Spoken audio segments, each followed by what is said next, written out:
Alright, so we're going to unpack and assemble the Ego 56 volt 20 inch lawnmower and 5 amp hour kit. So it comes with the mower, the battery, as well as the charger. And one of the main reasons I got this unit is I have a backyard pool area that has a lot of small passages and so forth, and I have a 50 inch cut zero turn radius mower that's really difficult to get around back there. So ended up buying the Ego string trimmer, 15 inch string trimmer a few months ago, and have been so happy with that. I made the decision to invest the $500, $499 and maybe some odd cents on Amazon. So $500 on Amazon, 2-day free shipping because I'm a Prime member. And I actually ordered it, I guess it was Friday, and I got it today, which is Tuesday. So, let's see what we got here. All kinds of, alright, good. The first thing I wanted to find was the charger, and of course the battery as well, because as I unpack this and assemble it, I want that battery to be charging. Lots of parts here. I'll figure it out. I'm sure they had really good directions. So take the time to look at it. Alright, so here's our battery.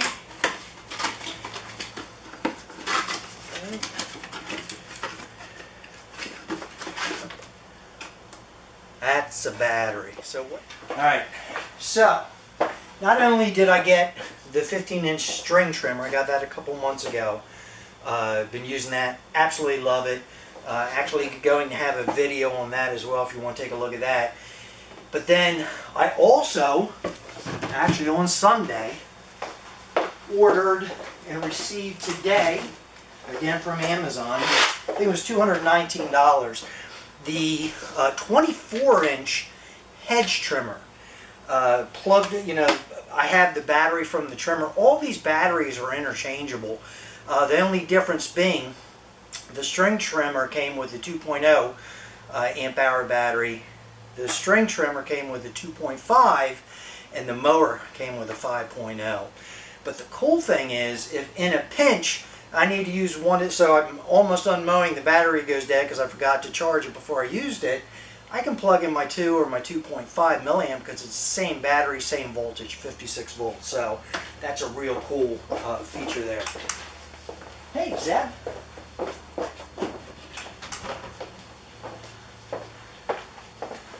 Alright, so I'm going to plug this in and get it charging. Actually, this charger is different. I don't know if I'd figure out what's different about the charger, but I'm going to use the charger it came with. Alright, so when you look at these chargers, they actually accept the same battery, the same setup. The only difference on the charger that comes with the mower is it actually gives you your charging status in terms of percentages, 25, 50, 75, 100% charge.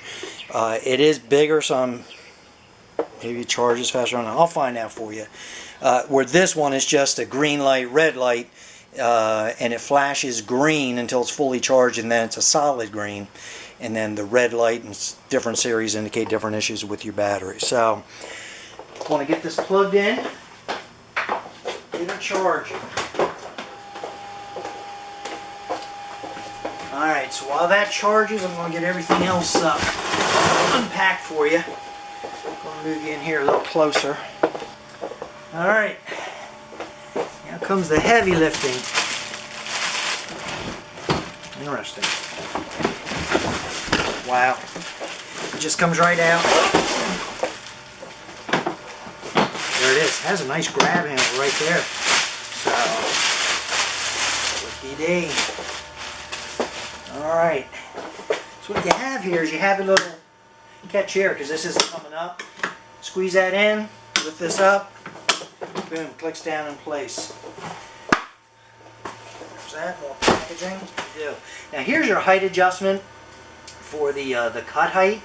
Now one thing I'm seeing here that I didn't really pay attention to when I ordered this, is it has cut heights from 1 inch all the way up to 5 in 1 inch increments. Where with my Toro there, I cut it 3.5 inches. So I'm going to have to play around and see whether 3 is the best cut or the 4 is the best cut for the lawn. Because I like to go 3.5 because I have an irrigation system. If I didn't, then I would definitely go 4 because the longer the better it is for the grass in terms of keeping weeds from growing and keeping the soil moist. So, at this point we're going to wait for the battery to finish charging, and then we'll pop the battery in there and see how she cuts. That was really pretty easy. Oh, now the other thing is, this unit comes with the options of three different setups. You can make it a side discharge, you can make it a rear bagger, or you can make it a mulching setup. I prefer to mulch. What I do with my Toro, I have the mulching kit in. I've never caught the grass. It always chops it up, drops it back in there, and it's fine enough that I never have issues with thatch build up down in the lawn. Because I typically mow twice a week, so I'm only taking a little bit off at a time. So I will definitely be using this with the mulching mode, and hopefully it does as well for me as my Toro does. Alright, I'm going to do my best to show you the sequence of getting this thing running. So at this point I've just pulled it out of the box. It comes default in the mulch mode, right, which is the way I want to mow. So the first thing I want to do is lift up this cover. The battery slides in there. Drop it, push it down till it clicks, close your door. If you want the headlights on, there's a button right back here. Hit that, and boom, the headlights come on. They're pretty bright. I'm sure they'd be fine if you're silly enough to want to mow in the dark. So anyways, there's that. But then to get this mower buzzing, get close here, you can see. The first thing you have to do is there's this green catch on both sides. All right, open them up. You have to fully extend the handles. Re-engage the catches there. Alright, so once you get that handle extended, the next is, this is your key. Alright, it just goes in, and it goes in one way. You put that in, and then what you need to do, push this down, pull the handle back.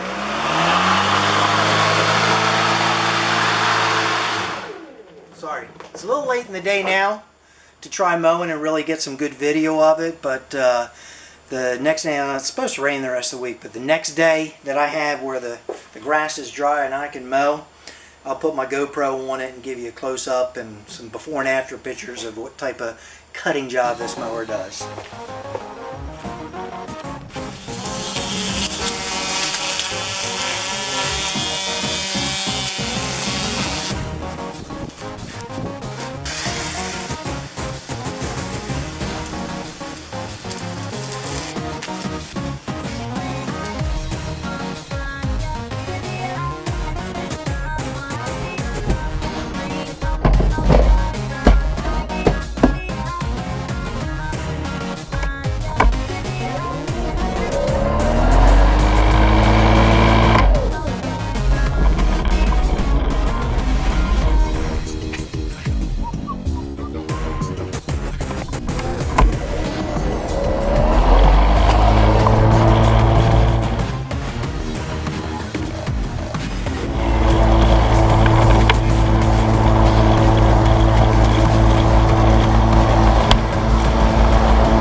Alright, so we're done mowing. Now the next thing I want to show you is, I guess I should fold down my handles, is once you're done with this, each and every time you should clean out the deck, because what you'll find with this, oh my goodness, this is probably the best it's ever looked. With this plastic liner to the decking, you find that, especially if there's any moisture at all in the grass, it will really pack up in here. But I just find, my wife actually came up with this idea. She's a painter, and something she uses for painting, for spreading paint or something like that. But just kind of go in and clean it off. Like I said, this probably isn't the best example because this is probably the cleanest I've ever seen it, because it does have a tendency to pack up if it's the least bit of moisture on that grass. So if you're mowing too late in the day or too early in the morning and you have dew, or you're getting ready to settle on the grass, it will definitely cause this to cake up pretty good. But it's pretty good shape this time. It's the best I've ever seen it. So, and when you're done, just wheel it away.